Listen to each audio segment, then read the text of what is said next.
Okay, so we're doing solving systems algebraically. So let's read the following scenario. Matthew stopped for gasoline twice on a long trip. The price of gasoline at the first station, where he stopped, was $2.56 per gallon, and the second station, the price was $2.65 per gallon. Matthew bought a total of 36.1 gallons of gasoline and spent $94 total. How many gallons of gasoline did Matthew buy at the first gas station? Wow, that's a lot of information, right? Oh, so I should do. That's okay. I've got my microphone right now, but thank you. I should be using it, yes. Okay, so lots of information. When there's multiple pieces of information like that, it usually means that we've got a system going on here. We especially have a system going on here because I have two different totals. I have a total gallons, and I have a total of money that was spent.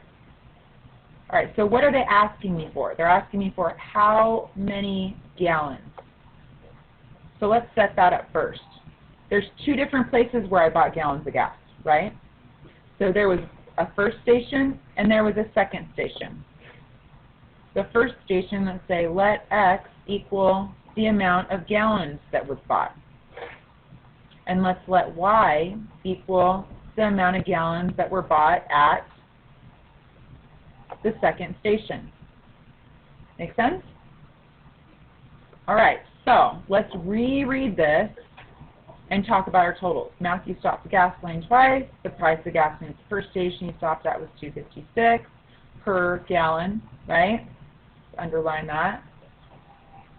$2.56 per gallon. At the second station, we should probably put first, second station was $2.56 per gallon. Matthew bought a total. That is the most important right there. Total. What does total mean, guys? It means equals, right? All together? All together he bought 36.1 gallons.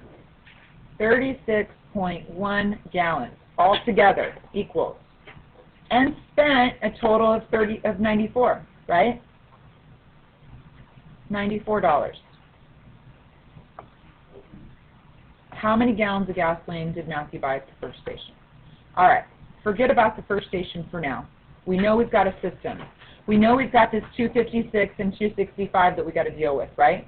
Which one of these do you think 265 and 256 is going to work with? The bottom one. Why? Because it's talking about money, right? You wouldn't put it with this one. You'd put it with this one because it's talking about money. This one's not talking about money. What's this one talking about? Gallons. Don't we have things for gallons right here? So if I say I bought so many gallons at the first one and so many gallons at the second one and a total of 36.1 gallons, what do you think I'm going to do with these two right here? First station gallons, second station gallons, total gallons. Right? Now let's talk about the price. The first station was $2.56. Whoops, that's not going to do it. $2.56 per gallon at the first station, and plus $2.65 at the second station. Make sense? So you have a few of these on your homework. You can set systems up lots of different ways, but the ones on your homework look like this. Okay, so you get practice setting it up, knowing that you've got two totals, all right, so it won't be as scary. You just have to get used to setting these up, all right, not too difficult. I'm not going to go ahead and solve this because we're going to move on to the lesson, and this is decimals, and that'll be too complicated. I want to start off with something more simplistic. Okay, if we have time at the end, we can come back and solve it, but they solve it in your book completely. Solving is not the issue. Setting it up is the issue, right? Okay, so let's move on from here. So pencils down once again. I'm going to go ahead and solve this system using substitution. On your quiz on Friday, there's only one problem, I believe, where you have to actually use substitution. I need to be able to assess whether you can use substitution, but I'm not requiring it for you to use it every single time. You need to decide what the best method is to use, right? So I'm going to say to myself, if I'm going to use substitution, there's a coefficient of 1 here. So if I just move that 2y, I could solve for x.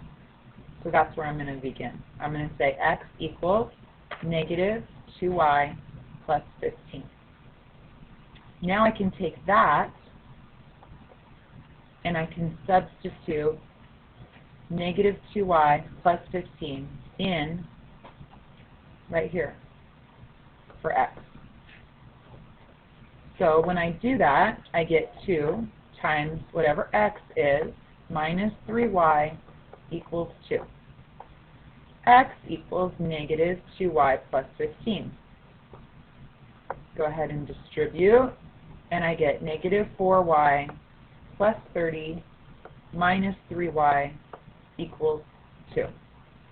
I've got 4y's, negative 4y's, and negative 3y's, which is a total of negative 7y's, plus 30 equals 2.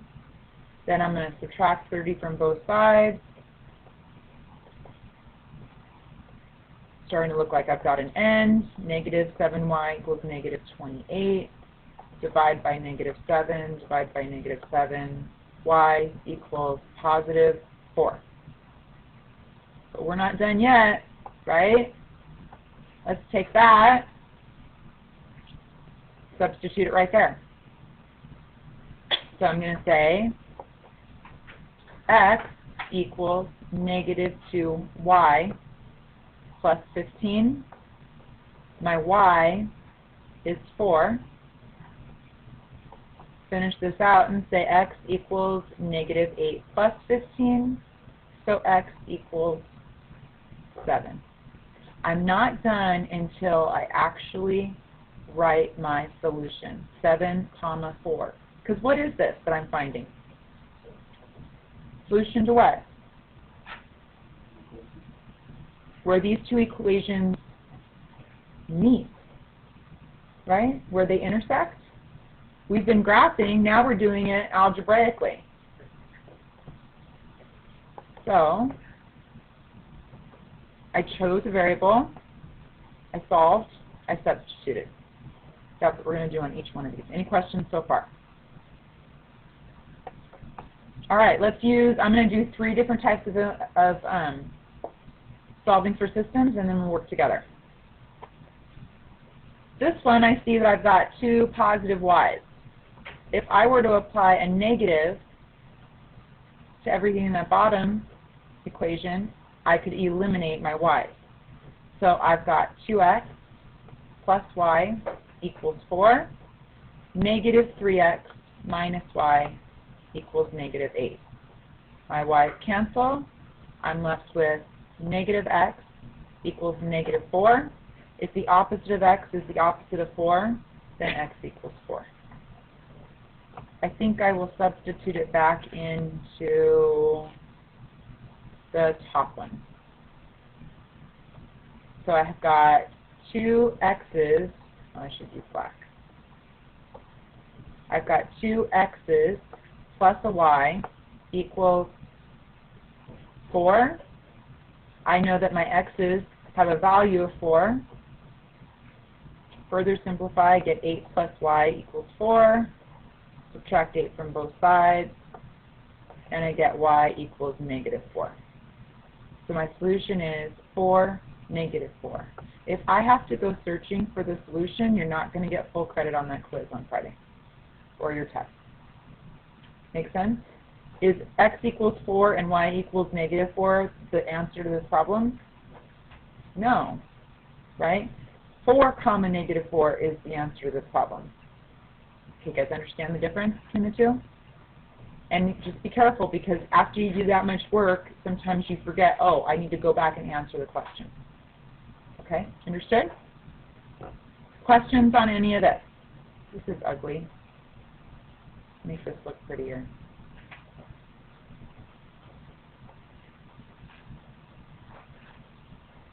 Better. Better? All right, last one. So this one I can't eliminate by doing one thing to one or one thing to the other. I actually have to manipulate the top equation and the bottom equation. Let's do it the other way. I'm going to multiply the top by 4, and I'm going to multiply the bottom by -3. I could have, that will eliminate my x's. I could also multiply it by 5 on top and multiply it by 4 on the bottom. I could have multiplied by -4 on top and +3 on the bottom. There's lots of different ways to do this, right? So you have to look at it and decide which way is going to work for you. So I get, hold on, I get 12x. Did I make a mistake somewhere? No, that's Okay. what. Okay, wait till the end and then I'll get your question. So I've got 12x plus 16y equals, what's that? 56. And -12x and -15y equals -51. I eliminate my x's. I'm left with 1y equals 5. I think I will substitute that in top one. Does that look better? Okay, so 3 x's plus 4 y's equal 14. I know y has a value of 5, so I'm going to substitute that back in.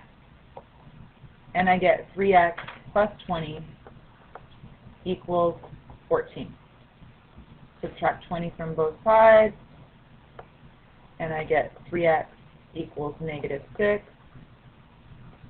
If 3x is equals -6, then 1x equals -2. And my solution is -2, 5. Evan, what's that question? Why did you start at the bottom by -3 and not the top?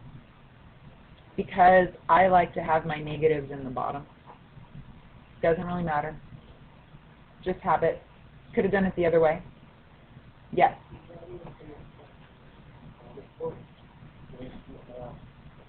Because I'm trying to see how I've got it. I need inverses.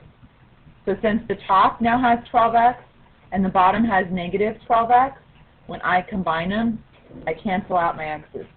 So that's my goal on each one of these, Bassam, is to try and manipulate these equations somehow so that I can eliminate one of my variables. Okay, good question. Yes. Jesus, this isn't a good time. Yes, absolutely.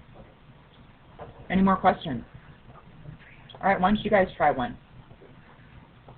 Okay, so good job. Let's follow this up. So he added 3y to both sides, got x equals 3y, tried to use the substitution method, right? Then took this 3y and decided he was going to substitute it back into the first original equation, which is 7y equals 26 plus 11 times 3y. Got 7y equals 26 plus 33y. Subtracted 33y from both sides. Got -26y equals 26. Y equals -1. I know you guys all heard it, but I'm doing it for the video as well. Then we've got this nice easy equation right here already, right? If we know what y is, you just have to substitute it back in right here. Then he went x equals 3 times -1, x equals -3, and that is the solution right there. Questions on that? Yes. Can you also just subtract all the x in the top and then divide the bottom by 11? Yes, absolutely. You can subtract 11x, goes on the other side. Then what did you do? Times the bottom by 11. Times the bottom by 11? Or you could have times the bottom by -7. No. Yeah, by -11. Yeah, you wouldn't want to mess with these y's. Okay? Okay, good job, guys.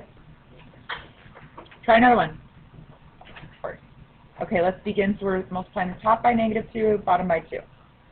So -2 times 20 is -40, and -2 times 2a is -4a. Then the bottom would be 4A plus 8B equals 14. Now we got to move stuff around. So did you move the A over on this side? No, it's the bottom. Bottom over? Okay, so we'll take this and rewrite it. So it's negative 10B equals, oops, negative 40 minus 4A. 8B equals negative 4A. When it goes over there, it becomes negative, right? So now, in order to eliminate, we're going to have to apply a negative to the whole bottom row. Correct? See how we didn't have to make one of them negative, but since we did, we're going to fix it right now. So, do you see what I mean, Janelle? Okay. Since we moved it over to the other side, it became negative, and now they match. So we've got to eliminate one. So we're going to say negative 8, negative 14, positive 4A. Everybody okay with that? Evan? What I did, Well, let's finish this process, because there's a lot more ways to do this. Okay? Especially this one, since they're all in different spots, there's so many different ways you could approach it. Okay? So these go away, and then we're left with negative 18B equals negative 54. Divide both sides by negative. I do not like to make mistakes.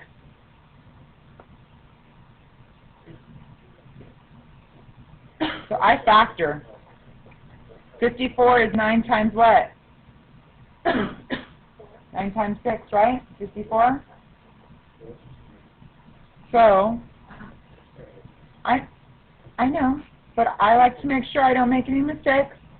Cancel my 9s, cancel my negative 6. Isn't that easier? Then what would it have been? 54 divided by 18? Not everybody can do that in their head, right? What?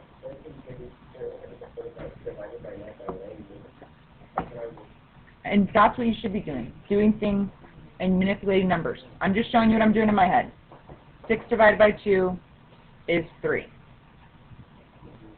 Because when I'm taking a test, or when I'm taking your test as well too, right? I'm making a key, I better make sure I'm right. And a calculator, is that going to tell me I'm right? No, I could mess up and put something in a calculator wrong. I break my numbers down completely so I can see it rather than just hope I got the right answer. For what? To confirm. That's a good way of using them. Okay, guys, let's not get off track. So I've got B equals 3. So which one do I want to substitute it back into? Bottom one? Okay, so we're going to take B equaling 3, and I'm going to substitute it back into that one right there. So I have 2 A's plus 4 B's equals 7. B equals 3. 2A plus 12. I'm sure glad that I've got a class that people will come up and write on the board. That's awesome. Subtract 12, because I didn't just get Jesus and Janelle to raise their hand on that one. I had quite a few people. So 2A equals negative 5. Divide by 2. Divide by 2. A equals negative 5 halves. That wouldn't have been fun to do graphically, right?